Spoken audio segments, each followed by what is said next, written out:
All right, welcome back to the Copywriters podcast with your host, the world's greatest copywriting coach, David Garfinkel. David, how are you doing today? Nathan, I'm good. How are you? I'm good, and I've been waiting on pins and needles for an entire 7 days to get to the second half of this week's episode. We've got Mike, is it Pavlish?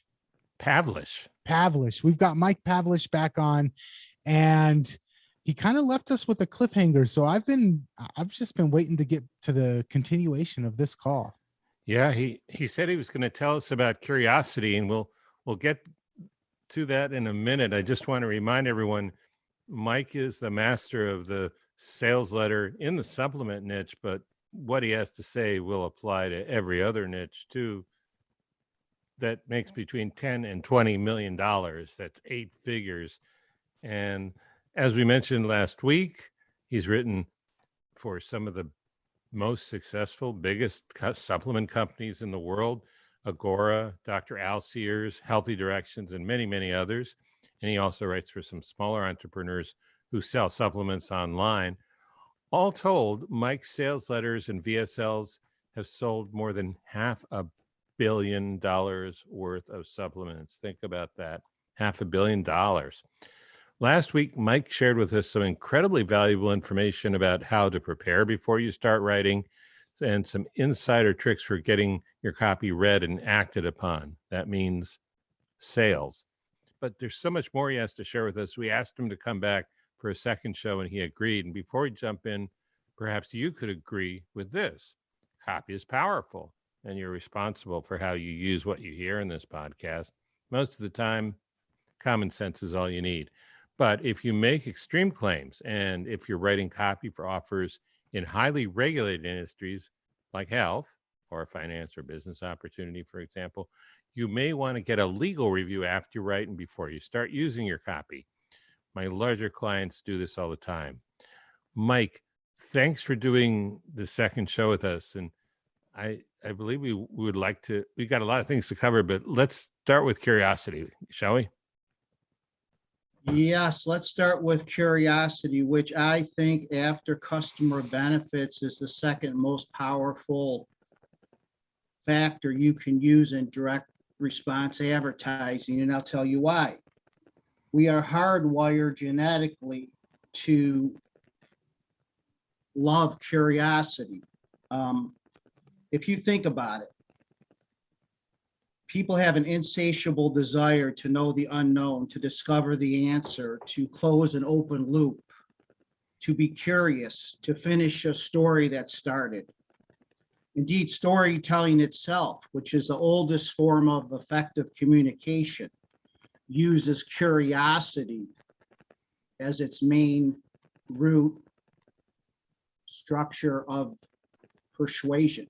Yeah. So I may do a book on something which I call Mike Pavlish's curiosity principle, which when you use curiosity properly, along with traditional direct response customer benefits,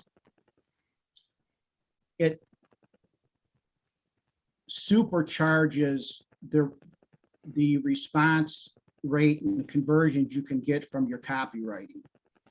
It can be used on many parts of the advertising structure, including number one, you can use curiosity about the story idea. For example, how a California mom ended her digestion problems with an old secret she learned in Japan. Yeah. Number two, curiosity about the mechanism name. How a 7-second body push technique is ending digestion problems for people worldwide. Number three, curiosity about the name of an ingredient in a supplement. For example, how this natural, in quotes, deep sea cleanser, end quote, is ending digestion problems for people worldwide. Does that give you a few ideas of how you can use curiosity? Yeah. Once you get someone's attention, then the next biggest problem, well, I guess the biggest problem is making the sale, but along the way is getting someone to keep interested and to saying, what's that? And what happens next? Right. Absolutely. Did you want to talk at all about the hero's journey in stories? Yeah, absolutely.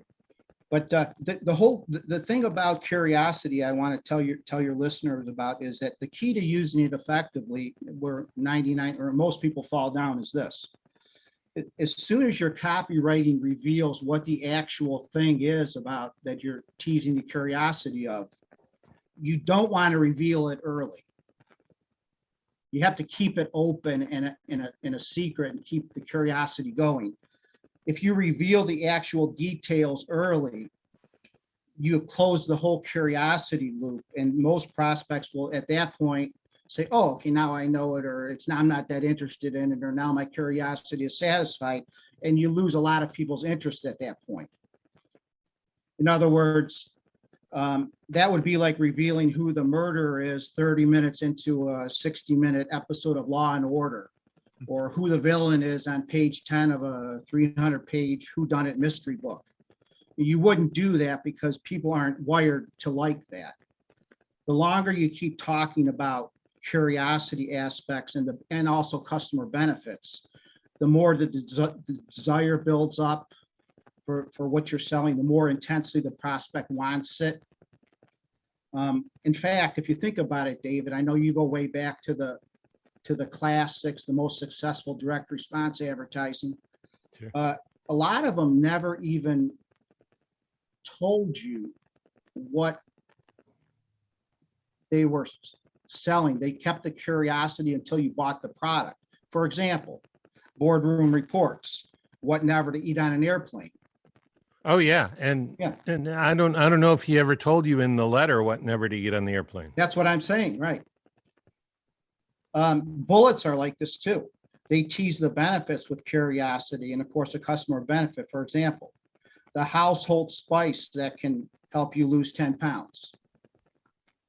Native online ads work 100% on curiosity. For example, the 2 healthy foods that diabetics should never eat. Healthy foods you should never eat. It's like, if they're healthy foods, why can't I eat them? Right? It's a juxtaposition. Even good brand advertising uses curiosity. It's something as simple as, or retail advertising. Smart people use it. Come out and try our new XYZ sandwich. You won't believe how different and delicious it tastes. Free bonuses work on curiosity. Order within 10 days and you'll get a surprise mystery free gift worth $30. So curiosity in copywriting and advertising is proven to work great. It can skyrocket your sales and your income if you use it properly. And so it's very important to keep in mind if you're an offer owner or a copywriter. How about stories? Stories, you mean? Well, what Joseph Campbell started it all when he put it in that beautiful PBS series, The Hero's Journey. Went back into myths and legends and throughout history, how the hero's journey has captivated us and motivated us to fight wars and do anything and give their lives for causes and whatnot. And that's how powerful a good story is. And gets back to what I said in the first episode about the empathy hand reaching from the prospect's problems to how you understand them to how the product will solve those problems, the hero's journey. Really what people want, they don't want to buy from a company. Company's faceless, bland, but they would rather, they're much more motivated to buy from a person that has a journey that's been where they are now, suffering from a problem, that's overcome it, and it's a hero's journey. People love, a journey which has the problem and then it gets worse and a little up and then it gets bad again. You can study the whole hero's journey and then they discover the breakthrough solution somehow. And now they're sharing the solution with you, the prospect. And that story arc is a proven way to persuade. And I use it, and it's very, very effective. Well, that's good. You use something else too that I've never heard of before, and I really like it, and I'd love for you to explain it. You have a unique mechanism for the problem and a unique mechanism for the solution. Now, maybe everyone doesn't understand exactly what a mechanism is, so you might want to define that quickly. But how do you do that, and why do you do that? When people read a sales letter or watch a video sales letter, they have to come away to buy. They have to come away with two thoughts. They have to come away with the thought that, okay, when I watch this, they have to watch it or read it and say, okay, now I see why other solutions I've tried before have not worked for me. And to help ease my joint pain, say, since we talked about that in episode 1. But why this solution is different and why this solution should work for me or will work for me, right? So the unique mechanism is basically some kind of transforming agent, some kind of bodily function in supplements that, let's say for joint pain, this is something that acts in a certain way on your joints that other supplements don't do. And that's why other supplements haven't worked for you, but this supplement will. Because, so that breaks it. So now we have to, are you with me so far? Or do you have any questions? Oh yeah. It's the way that it works. So that's different. And because it works this different way that other things don't, it will get results when other things haven't gotten results. Right. So we got to break that into 2 parts now to make it even more powerful and get even higher conversions. We break it into a unique mechanism of the problem, or I call it the UMP, but unique mechanism of the problem. That is what is causing your joint pain. Okay. What unique mechanism is causing your joint pain? Okay. That's unique mechanism of the problem. And then our solution, what's the unique mechanism that makes our solution work on the solution, UMS, unique mechanism of the solution. So now here's the key thing I want everyone to understand. If you do this properly, you are sealing tight all the exits for people to escape from and not order, because after they read that, consciously or unconsciously in their mind, they will say to themselves, oh, I see why other things I have tried have not helped my joint pain, but now I see why this will.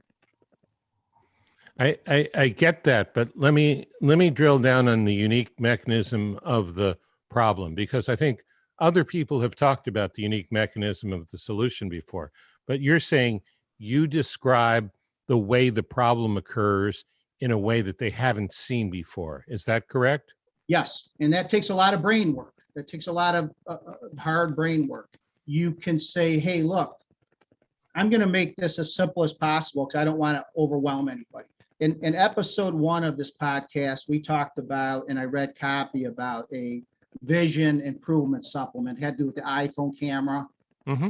So I'll just go back to that so I don't have to re-explain and read a whole nother. It just be really simple. Yeah. So now the unique mechanism of the problem I came out with was your eyes need electricity. Your body is made up of electricity. Your body needs electricity. Your eyes need electricity to run effectively and give you good, better eyesight so you don't have your vision problems. Mm-hmm. Okay. And then I gave it some doctor gave it some kind of name, electrical vision deficiency or something. So I use that as the unique mechanism of the problem.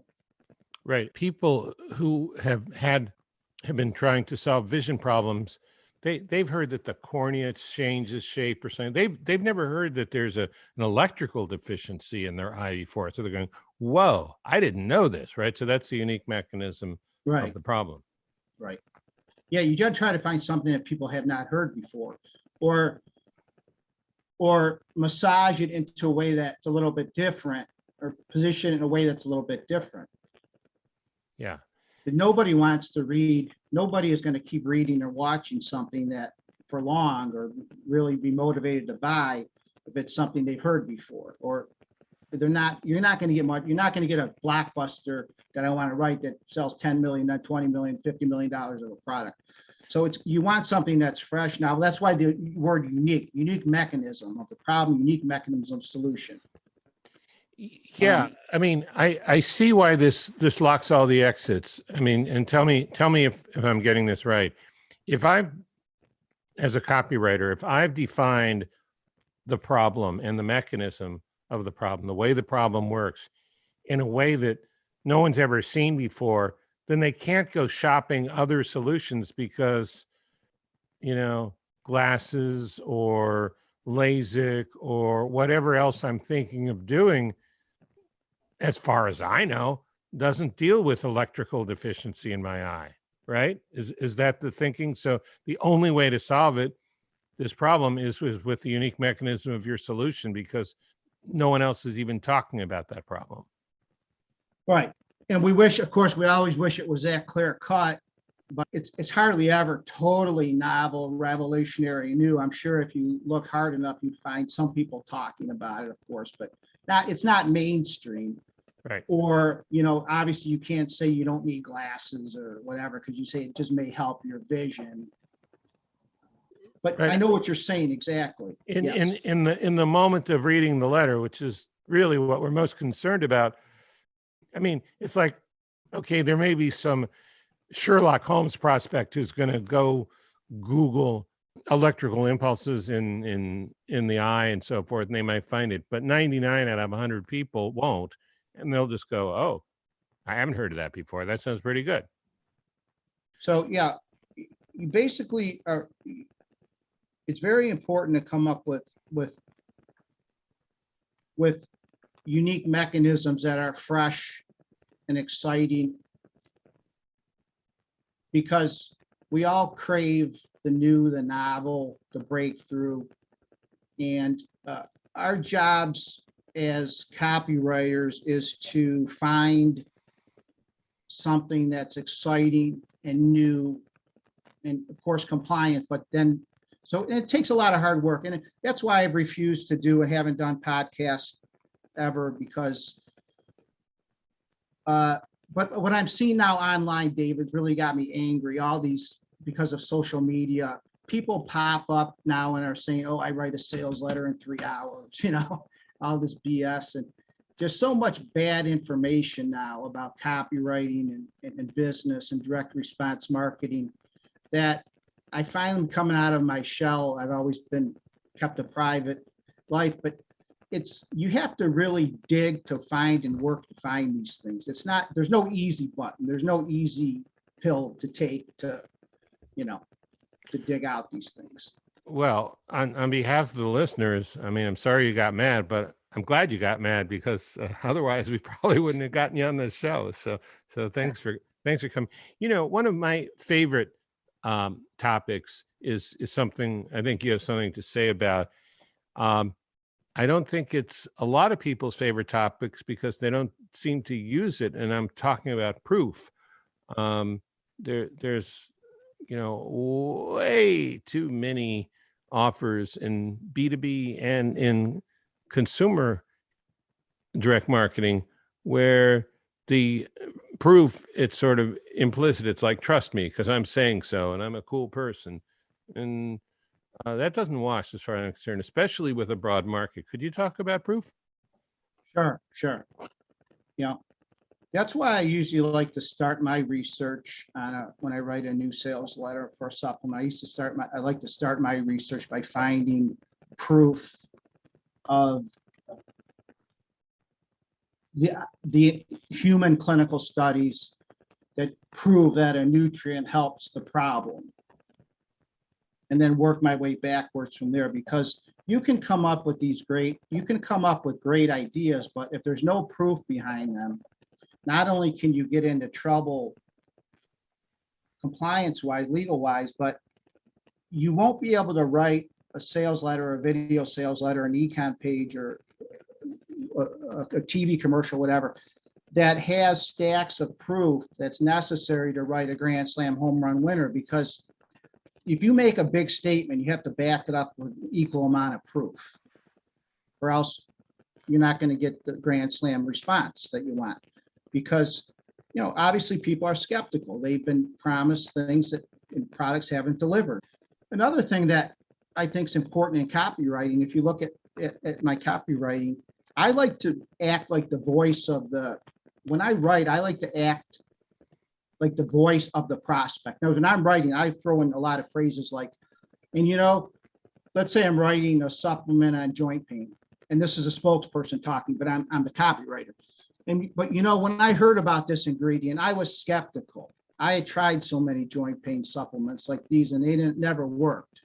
So I hesitantly tried it, but I didn't think it would work.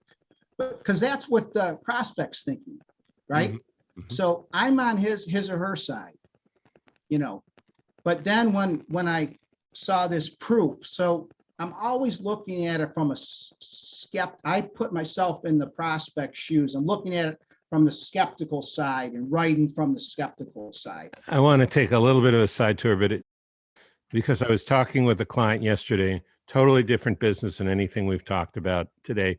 But he was telling me that exactly what you're talking about, looking at it from the prospect's point of view. And he's in an industry that's undergoing a massive shift because of a lot of emotional currents running through society right now. And he said his smaller clients, they picked up on it right away. They got it. But the bigger clients, they still wanted to beat their chest and use their old methods.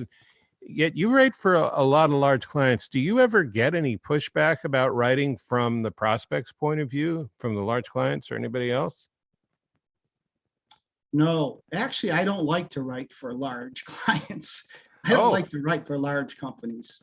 Really? You know why? They drive you crazy with committees, meetings. Yeah. Oh God, the secretary says use isn't instead of aren't, or this, and people that have no business sometimes being involved in it are in it, making decisions, and of course, if someone I pay a lot of money a year to have A-list copywriters critique all my work before I send it to a client. I want as much criticism on my copy that from qualified people. And of course, I believe 100% in legal review and compliance, but that's different from unqualified people. And there's all kinds of delays and committees. And then I think we want to change. They say, I think we want to change our focus. So just the corporate BS and nonsense. So that's not my favorite thing in life. But what you were saying is no, the good clients, the ones the ones that are very successful and entrepreneurial, no, they don't. They want results. They want the best results. So they don't have any pushback on that. I mean, we both worked for different divisions of Agora, and I've never seen a problem there. Mm-hmm. Writing in the customer's voice. Mm-hmm. Yeah. But they started with copy. Anyway, all right, it's kind of off topic, but I just wanted to get your take on that. How about overcoming objections? Is that kind of the flip side of proof? That is the flip side of of thinking like your prospect, because if you think like your prospect, you know what their objections are. You just know what their objections are. You answer them as you're going along, and you meet them head on, and you never ignore them. Right. You never ignore them. That's the biggest mistake you can make, is to ignore people's objections. Like, they're going to have certain preformed thoughts about what you're selling, and sometimes you have to do a lot of work to change their thought patterns. So answering objections is very important. Is there anything in particular that you found is really effective in getting into the customer's head in the first place? I guess after years and years of experience in the same niche, in the same market, if there are about 10 product categories, some of it just becomes as familiar to you as the back of your hand. But is there, maybe if you could even think back for some of our less experienced viewers and listeners, Gary Howard used to go to a bar and show people sales letters and stuff like that. I mean, have you done things like that, or do you have your own ways of getting to inside the prospect's head? Yeah. One of the things I do is I hire a psychologist to find the unspoken desires of markets I'm writing for. Wow. For example, there's three psychologists, different ones I use for different types of projects, but what are we talking about?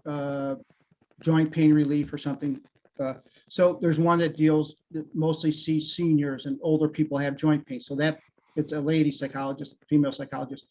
I would hire her, and she would anonymously and compliantly tell me what are the unspoken desires regarding joint pain that people have, because people tend to tell everything to their trusted therapist. Mm-hmm. And she probably has thousands of combined hours talking about pain. What better person in the world could you talk to about pain, real deep level 4 or 5 thoughts about pain and what they're afraid of and what they want and blah, blah, blah. So, that's a great way to get information that you normally wouldn't get. It's the first time I've heard that one. I really like it. How did you even find these psychologists? How did you know which ones to choose?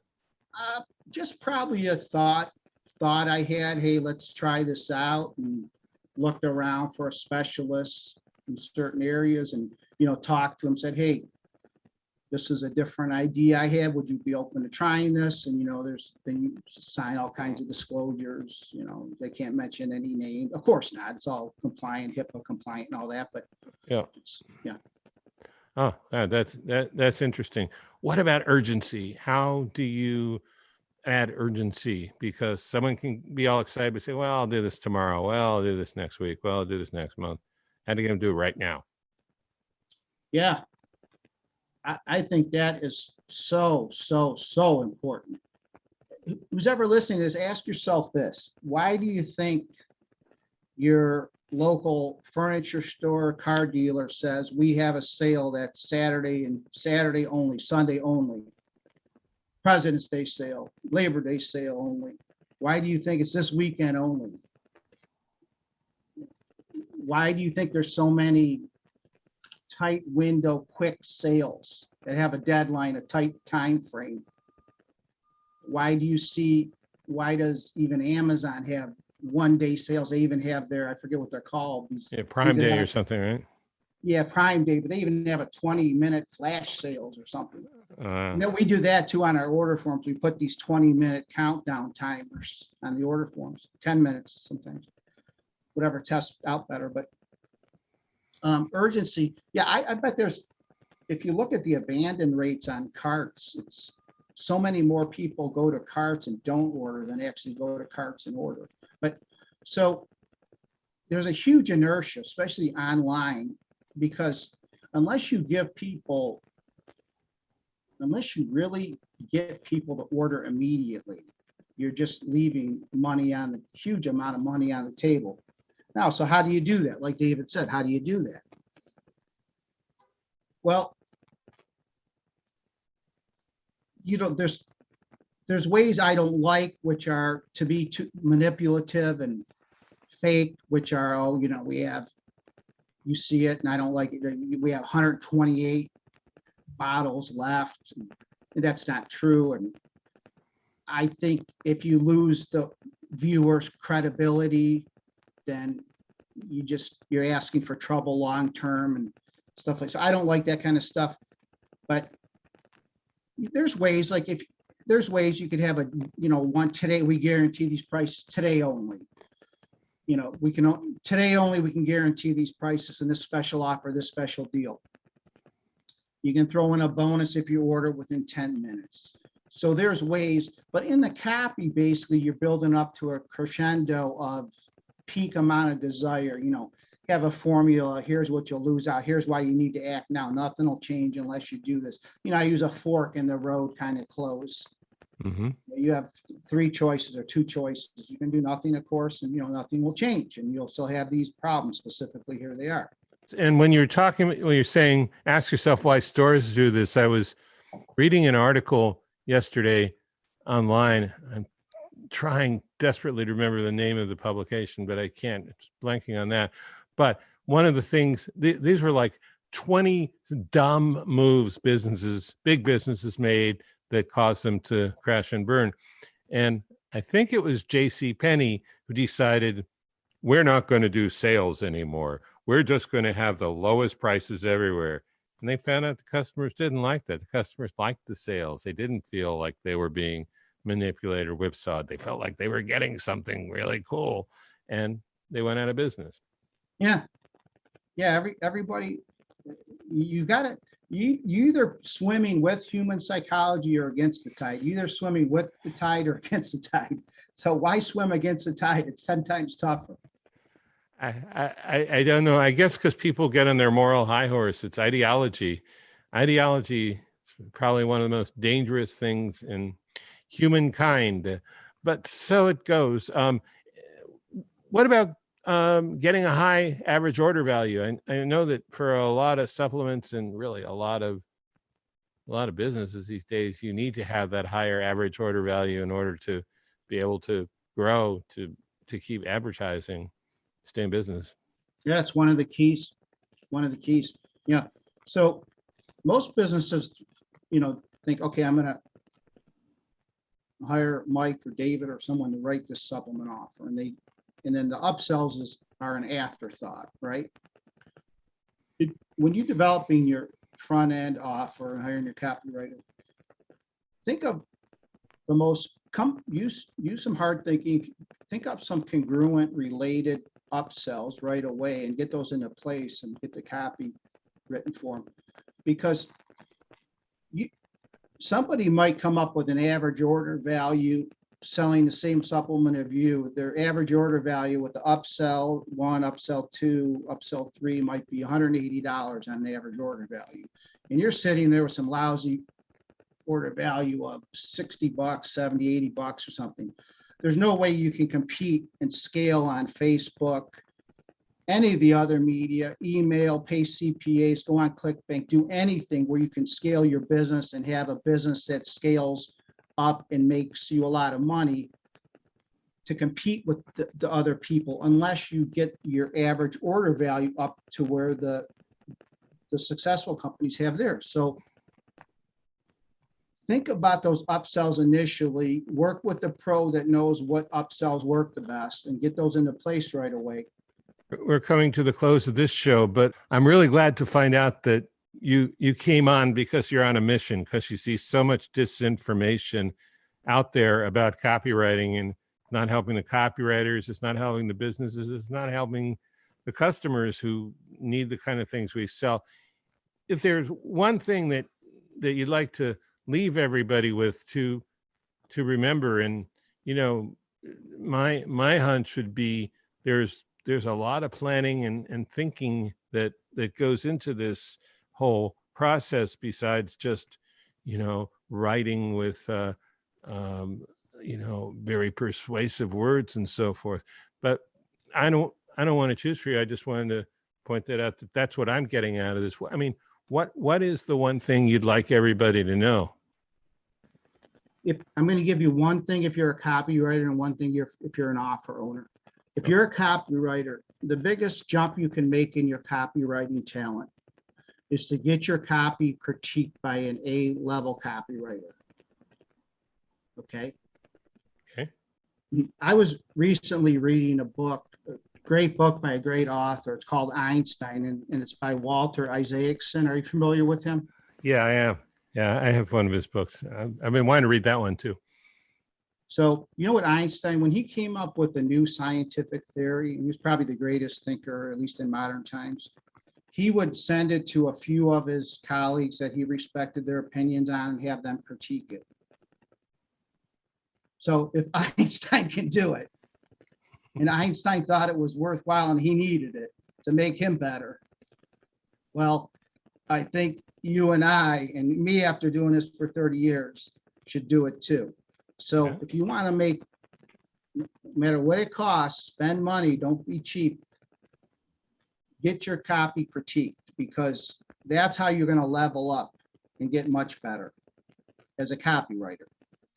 As an offer owner, this is going to sound self-serving, but you're probably not hiring your copywriters that are experienced enough and have a high enough fee.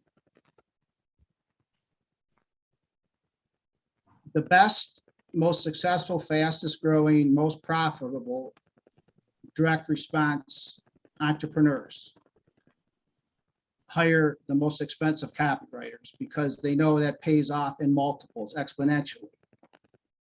You get what you pay for. If you think you're saving $10,000 or $20,000 on a copywriting fee, you're not. It's fake savings.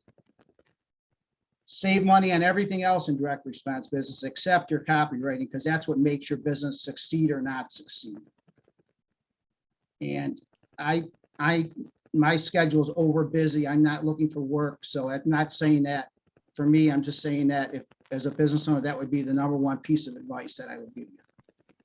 Well, those are two great pieces of advice. And as someone who gives critiques myself, I guess it's a little self-serving, but I totally agree with you. All right. Nathan, any questions for Mike before we wrap up? No questions. I just want to say thank you for coming on, because both of these last two episodes were just chock filled with gold nuggets. And I appreciate you taking the time to share your knowledge with our audience. And if people do want to find out more about you or follow your work, you said you have a website. Where can people find you at? Yeah, Nathan, I do have a website. It's myname.com. So MikePavlish.com. Okay, MikePavlish.com. Don't type in myname.com because you won't find Mike there. And we'll put that in the show notes too. Absolutely. Mike, thank you again, man, for coming on. This has been a wealth of knowledge. I appreciate it. I know the listeners appreciate it. Listeners, if you missed the first episode, go find it at copywriterspodcast.com. Make sure you're subscribed to the show so you never miss episodes like this in the future. And until next time, we will catch you later. Catch you later.